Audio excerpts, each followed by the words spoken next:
Hello and welcome to my series of conversations with men and women whose ideas, vision and philosophy define our contemporary world. My guest today is one of India's most erudite and prolific modern historians. He's edited and written more than 50 books and actually authored more than a dozen of them. He was the founding director of the Nehru Memorial Museum. He's been awarded the Padma Vibhushan. And the continuing strand of interest and inspiration for him has been Mahatma Gandhi. He's often regarded as the definitive biographer of the Mahatma. I'm delighted to welcome Mr. B.R. Danda. Thank you. In the year sort of 2006, we look back on Gandhiji more as a historical icon, who played a crucial and valuable role at the time of independence, and should be celebrated and acknowledged and perhaps put on a shelf. A small group of passionate Gandhians, still talk about, Gandhian values and the relevance of Gandhi today. But that seems more rhetoric than translated into everyday government policy, economic structures, and the processes of government and civilization today, in some senses. What would you say to them? What is the core relevance, significance of Gandhiji today? Well, I would tell them that your attitude to Gandhiji is in some ways positive. You want to honor him on 2nd October and the 30th of January. 30th January. That is why this program we recorded. And you all agree that he was the architect of Indian freedom. He liberated us, and now his job. But your point would be, most people's point is that job is done, and now we have to get on the job with the job today. And you may quote to me that after all, who talks about Churchill, relevance of Churchill or Roosevelt or Jefferson to the problems of America, to our United Kingdom? My answer would be that while Churchill and Roosevelt and Jefferson, with maybe these now objects of study by historians and their students, American War of Independence, Second World War independence is all over, and nobody talks about it. There are no lessons to learn from them for today's war, even for wars. But in Gandhi's case, the amazing thing is that what he did for India and what he wanted to do for the world is coming to be recognized now, much more than in his lifetime. So what did he do for India? Apart from, of course, he secured, facilitated the process of independence. His main task was, which he set to himself, to find out, and he did find out, an alternative to armed struggle for redressing social injustice and political oppression. And he spent 20 years in South Africa fighting against, making a dent on racial discrimination. And the next 25 years, when he came back to India, in fighting against colonialism. And it was his contribution was change the map of the world, because after 47, not only the British had to leave India, but imperialism in for other imperial powers was also gone, whether it is France in Algeria and Vietnam, whether South Africa. Gandhiji, certainly, galvanized and inspired millions of people into a non-violent struggle. But he didn't invent the philosophy of non-violence. It is a part of India's civilizational heritage Mahavir and Ahimsa, Yes. and they were traditional concepts. I think that people would argue that obviously that non-violence is desirable. Non-violence helped the people of India cultivate fearlessness, a certain self-confidence as spin-offs from philosophy of non-violence. But is non-violence a valid concept today against, say, modern terrorism? It might have been valid against British colonialism. You see, the point is that the non-violence the Buddha preached, with Mahavir preached, with Hinduism preached, was for personal salvation. It had no social implications.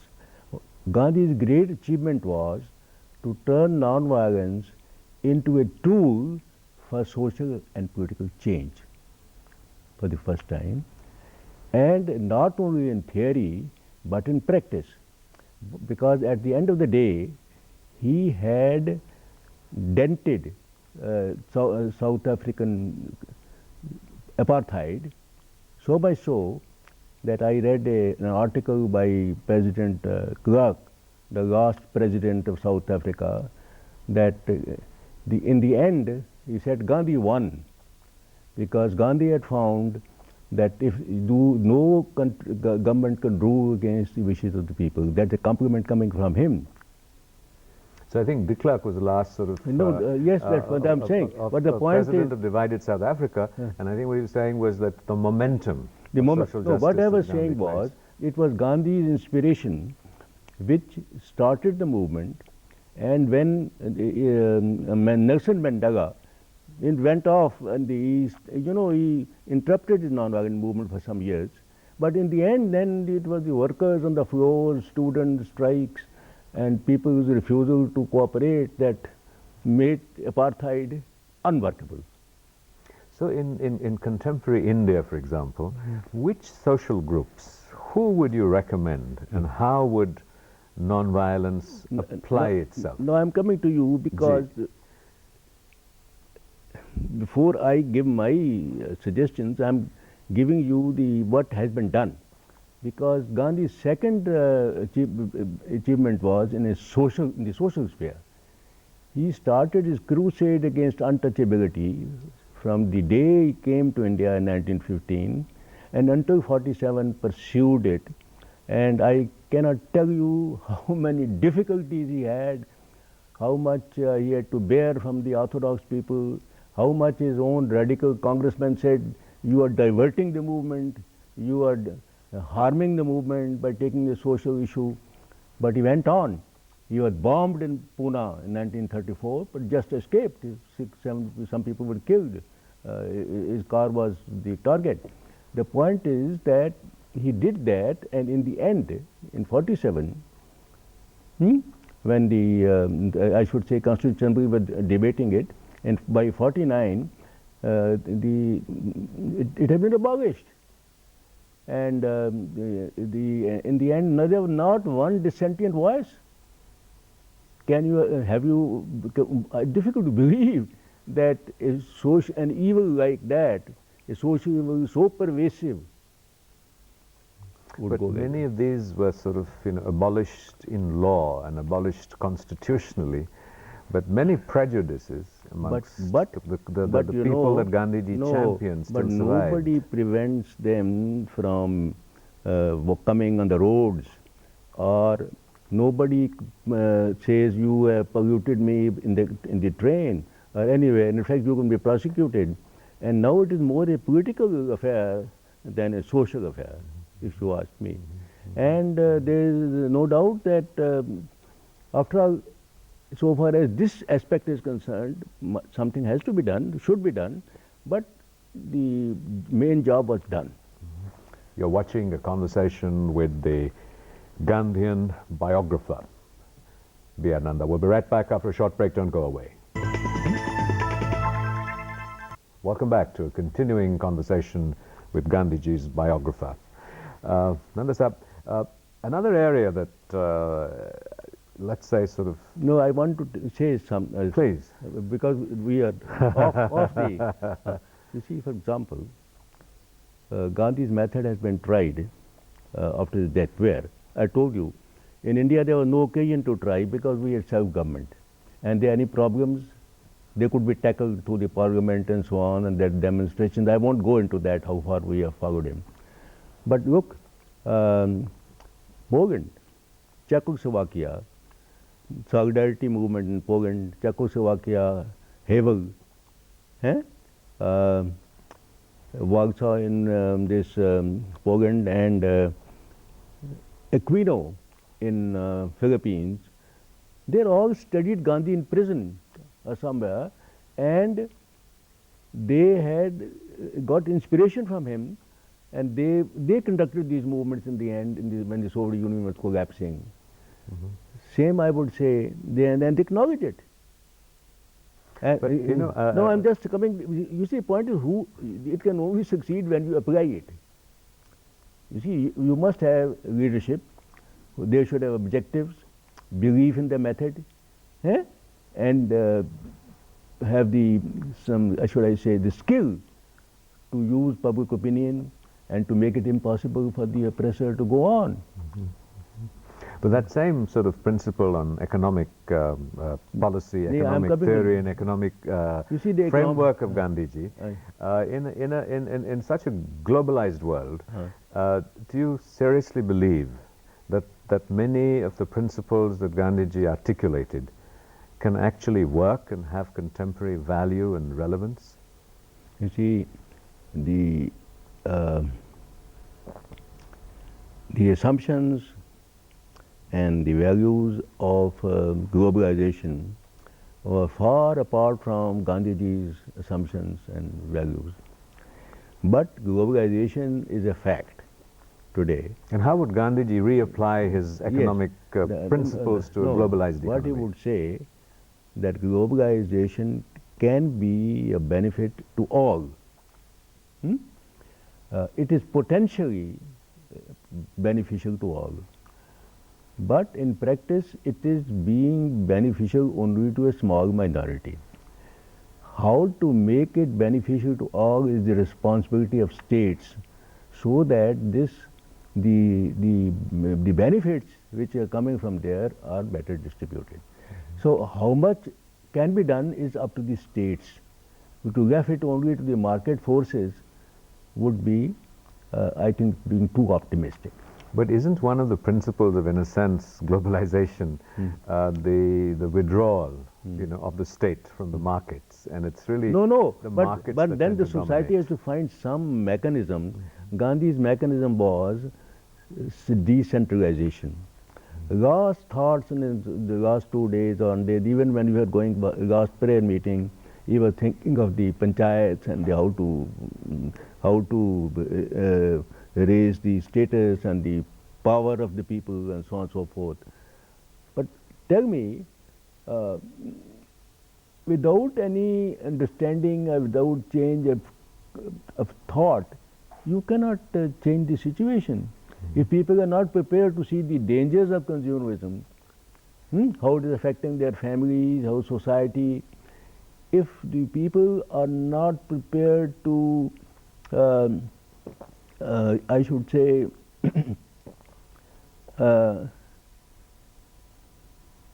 pay the price, The point is, Gandhiji said, endless multiplication of wants is undesirable, if for nothing else, for human happiness. And if you go on like this, he said that if the risk is that the developed nations are consuming wanton consumerism. Their consumerism is devouring the resources of the earth. And if these China and India and the developing countries do so, the earth will become uninhabitable. Now, this was seen by Gandhi 60, 70 years ago, and no scientist or no far-sighted thinker would disagree with it. So if we do not care how the world should be for our grandchildren and great-grandchildren, well, It is our own funeral. That's how it's I think a point that you alluded to was that the impact of Gandhiji's personality in transforming other people. You know, you keep reading remarks and stories of people who suddenly, in Gandhiji's presence, felt transformed or felt that they couldn't tell a lie. And there was this personal quality that he had, apart from political acumen and insights and his skills as an organizer. What was this personal quality that Gandhiji brought to his life? I don't really know. I think charisma is indefinable. I can tell you some interesting examples. That, for example, Sardar Patel, he was a barrister playing bridge in the Ahmedabad club, and Gandhi came there, and somebody told him, this man is a sadhu, and he said, don't now waste your time on sadhus, let us go on with the game, and so on. That was his first reaction. And as he came to know him more, he became his lifelong companion. He said he's a man of action or something. Same with young Nehru. He was far removed from Gandhiji's religious makeup and so on and so forth. But when he heard him, when he sort of came to near him, he found he is a man of action. He's a man who is going to change things.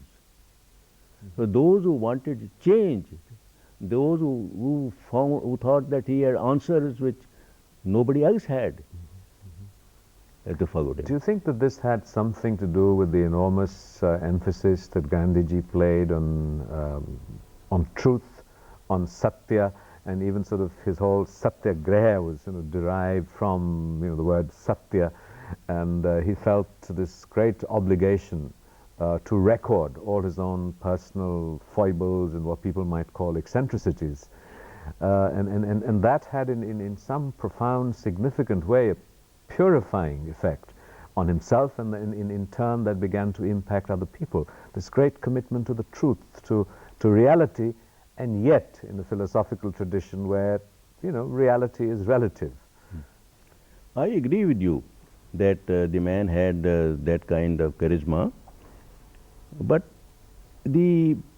his success was due to the fact that he placed before the people programs which they could follow, and which were practicable. Now, all these satyagraha struggles, for example, were conducted at a time when the atmosphere was conducive to non-violence. And what was important to him was not capturing power. What was important to him was the fact that the movement was conducted in such a way which observed three principles of the movement. One is eschew hatred, eschew secrecy, eschew violence. That is satyagraha. And he said, whether you believe in God or don't believe in God, or when you believe in religion, whatever it is, that doesn't matter to me. What matters to me is whether you accept these conditions and whether you accept the goal. So he did not set impossible standards to people. If you are an atheist, you can become a satyagrahi. If you are a religious person, you can. And even on everything, he has transformed the popular concept. He said, religion doesn't mean dogmas, theories. Religion means how you act, how you behave. And he said that I do not want India to have an Indian government of the future after independence to interfere in the religion, in the religious sphere. There is you must have heard of the Karachi Congress Resolution. 1931, Gandhi and Nehru drafted a bill of fundamental rights, and it contains all the basic principles of our constitution today, including the one about state neutrality of education. Well, we'll come to that right in a moment. We'll just take a short break. You're watching a conversation with B.R. Nanda, the modern historian who has sort of specialized and made Gandhiji a personal passion. We'll be right back after a short break. Don't go away. Welcome back to a continuing conversation with Mr. B.R. Nanda. We were talking about religion and the state. Would you sort of agree with the argument that perhaps amongst Gandhi's failures, and you know, we have these images of him at the time of you know, the Hindu-Sikh riots. You have written so passionately yourself about partition and the pain and the agony of it, that this was perhaps one of his you know, great sorrows, and dare I describe them as one of his failures. Well, you are right. He felt it was his failure. But the partition in India was not due to, as many people think, any mistakes made by Gandhi. The story is very complex from 1906 to 1947, how Muslim separatism grew and was encouraged by the British government for its own reasons.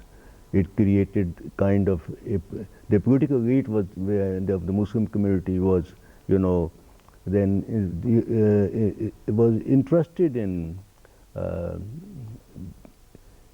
keeping separate from the national movement, from withdrawing from the national movement, and therefore whatever concessions were made, they became outdated, and then another was made. Then until in the end, you know, it was the partition became inevitable. You have written as to how it provided, you know, the context for many you know, unemployed or not very effective and, shall we say, enlightened, evolved people to find occupations. Yeah. But I think that sort of in that sense, you know, the partition provides a context, a perspective for the unfolding of the present. And it is this issue of religion and the relationship of the state now, to religion. On this, my comment is that you agree with me that India became independent as a result of partition based on religious issues, in the sense that Pakistan was homeland for Indian Muslims. That is what Jinnah said. The fact is that in India, the constitution drafted was on the lines which Gandhi and Nehru had thought of in 1931. Religion is a private affair. The state is neutral. It does not consider one religion superior to the other. Now, this is something which is the bedrock of our constitution, and so we have gone our own way while Pakistan and even the, I should say, the breakup after Pakistan, Bangladesh have gone the other way, but it doesn't matter. Mr. Advani, during his visit to Pakistan, and evoked considerable controversy in his own party, despite, you know, sort of the ostensible support of Mr. Vajpayee, went on to describe Mr. Jinnah as being secular and democratic. And as a student of that period of history, what is your take on Mr. Jinnah? I would say that whether Jinnah was secular in the early years, and there was a speech which delivered after independence, the British after attainment of independence, in which I think 13th August in Pakistan Constituent Assembly, where he said all religions are equal. I would say that let us leave the Jinnah's history to the historians and get on to the job of becoming good neighbors, something which all parties want to do it. Vajpayee wanted to do it, Dr. Manmohan Singh wants to do it. So I don't think this, and in so far we are saying that Jinnah was secular, and we are asking, telling the Muslims in Pakistan that your founder has said so, and why don't you go up to it? I think it is a good thing. So what do you see now as a modern historian who has followed this whole process so intimately as the possible basis for potential rapprochement between India and Pakistan? Well, there is a desire on both sides to avoid war. I think there is opinion is beginning up in Pakistan, at least certain sections of society.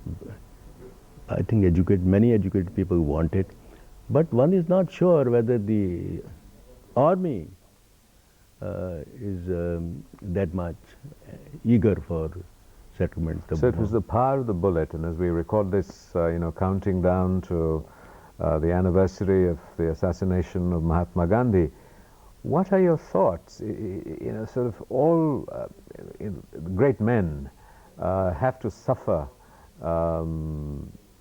indignities, attack, violence. Christ was crucified, Gandhiji was shot, Martin Luther King was shot.